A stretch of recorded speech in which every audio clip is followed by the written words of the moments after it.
Ma femme me dit, oh là là, Aurélie, tu lui dois quelque chose. Hein. Moi, je suis contente qu'il aille bien, quoi. C'est l'essentiel, quoi, voilà. Depuis le printemps dernier, Aurélie et François ont un lien tout particulier noué autour d'un défibrillateur automatique. Ça émet un bip, elle te parle tout le temps, la machine. Ça te dit ce qu'il faut que tu fasses, en fait.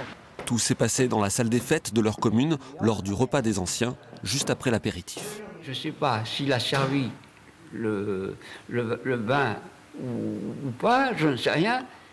Toujours que moi, c'est à ce moment-là que, paf, je suis tombé dans les pommes et puis alors après, je ne me souviens plus rien. Crise cardiaque, la secrétaire de mairie a le bon réflexe. Je suis tout de suite venue, quoi, pour brancher le défibrillateur et puis faire ce que le défibrillateur me disait. Et quand il dit choqué, choqué, choqué, jusqu'à temps qu'on appuie sur le bouton, quoi. Donc on s'éloigne, ça choque. Et moi, je suis le premier que tu fais. Ah ben oui. Il en faudrait au moins dans toutes les communes, quelque chose comme ça. Et puis donner des cours, parce que n'importe qui, Aurélie, tu n'aurais pas été là, qui aurait pu le faire marcher? Depuis le 1er janvier 2020, tous les sites pouvant accueillir au moins 300 personnes sont obligés de s'équiper. Exemple à la bibliothèque de Limoges, dotée d'un défibrillateur depuis plusieurs années, reste à inciter la population à ouvrir cette boîte verte en cas de besoin et sans hésitation. N'importe qui peut y arriver. Vous positionnez les électrodes en fait de part et d'autre pour arriver à avoir un courant électrique. Lui, il va faire son analyse automatique à travers les électrodes. Et s'il a une présence en fait d'un cœur qui nécessite un courant électrique pour redémarrer une activité, il va faire un choc automatique. L'intervention est plus efficace si l'utilisateur est formé au premier secours.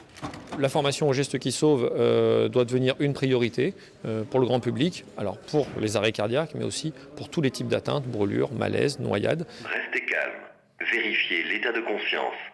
Emmanuel Garot est un ancien pompier qui installe et entretient des défibrillateurs. Aujourd'hui, la demande est de plus en plus forte et le message de prévention semble bien passer.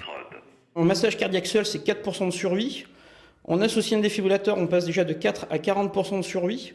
Et les dernières statistiques démontrent que si l'appareil est posé dans les 3 à 5 minutes au début de l'arrêt cardiaque, on a des taux de récupération de 70%. Et dans cette agence immobilière où il n'y a pas d'obligation, l'investissement entre 1 000 et 2 000 euros a été naturel. Notre assistante Virginie a fait un malaise. On s'est retrouvés tous un petit peu désarmés autour d'elle. On n'a pas su quoi faire. Donc on a pris la décision avec mon associé de former tous nos collaborateurs sur les gestes de survie.